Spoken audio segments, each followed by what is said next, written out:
All right, boys, for this video, I'm going to continue to kind of think about, as we have been, how we use sine and cosine functions to model cyclical or periodic or sinusoidal or repeating or oscillating functions or data sets. So here's an example, right? So remember sine and cosine, they repeat themselves every so often, and that's called the period, the length of time it takes to repeat themselves. But here's a data set that links the time in the course of a day to the height of the tide in a particular beach. So this particular data set, the scatter plot, looks very much, in this case, sinusoidal or periodic or cyclical. In other words, it repeats itself every so often, and it has that shape, that general shape of the sine or cosine function. And so if I just graph, I'm just going to trace what appears to be one cycle, right? That's one cycle of the many cycles that could extend on and on and on if you wanted it to for the height of the tides. Okay? So for this case, I want to kind of consider or start to think about several things. Number one, here's a general model, right, for sine or cosines. And I'm just going to use sine for this function, and I'll explain why in a second.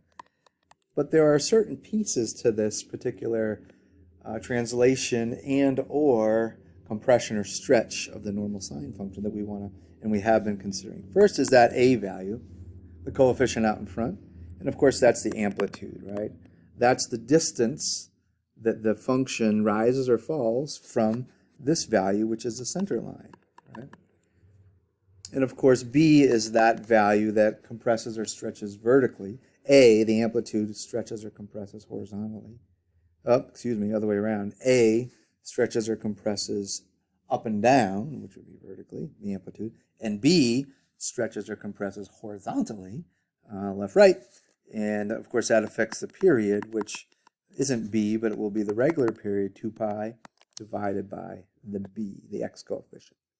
Okay, so this is the model we've been exploring. Okay, so let's fit the specific model to this specific data set. That's relating the time to the height of the tide, over the course of, it looks like, several days. Okay. 4 days, in fact. So I highlighted one cycle, right?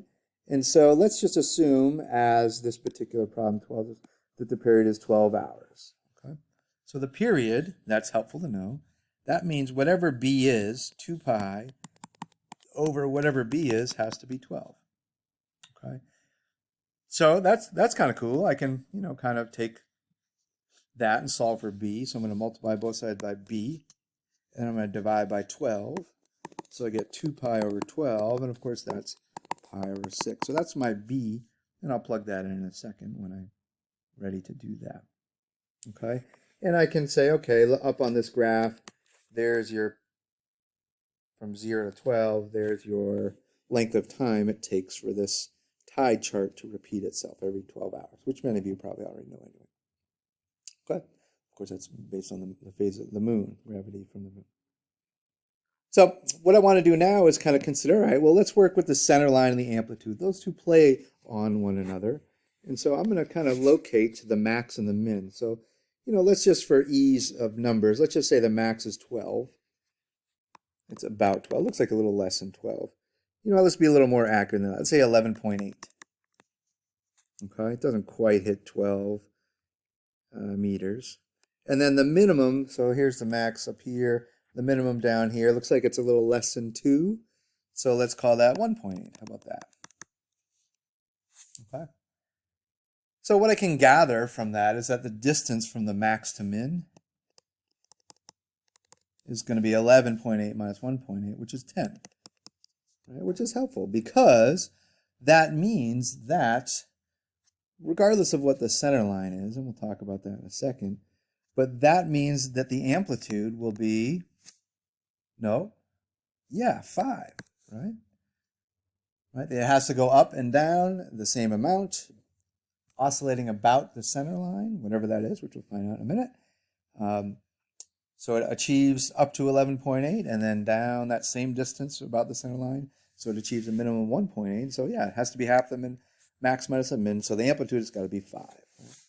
So now the only thing we have to consider is, well, what the heck is the center line, right? We have our A, and we'll plug it in a sec. We have our B, we'll plug that in a sec. But the A and the D, the amplitude and the center line, kind of work hand in hand with one another to kind of achieve the max and the min. So I'm going to locate the center line, and it's probably right in the middle of 11.8 and 1.8. Right? So, what number is right in the middle of 11.8 and 1.8? Yeah? Okay, or another way of thinking about it is, what number do you move up 5 and down 5 from to achieve an up 5 of 11.8 and a down 5 of 1.8? Right? So whatever D is, D, that center line, minus the amplitude has to be the min, right?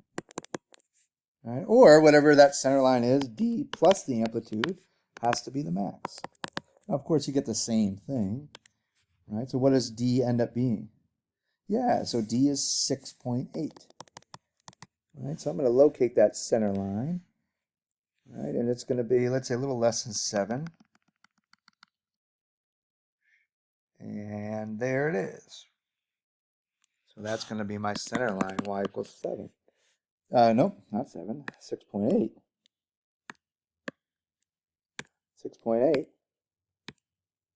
There we go. Nope, we'll call it 6.8. My center line. It's not erasing for some reason. Oh, there we go.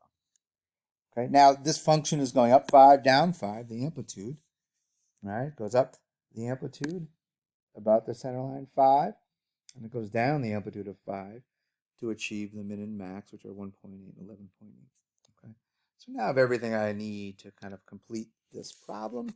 I know that y, and of course y is the height in meters of the tide, is equal to the amplitude, which is 5, times, now in this case, the sine function would normally begin, well, if I were to sketch it quickly, here's one cycle of the sine function, right? And we, of course, there's 2 pi here, and here's 0. Goes up to 1 and -1. Now, this, what I'm looking at, is a little different. It goes down and then up, rather than up, hump, and down, hump. So how do I account for that within the context of this problem? Well, if I take the opposite of that, negative sign, the positive hump becomes negative, and the negative hump becomes positive. So that's what negative sine x looks like.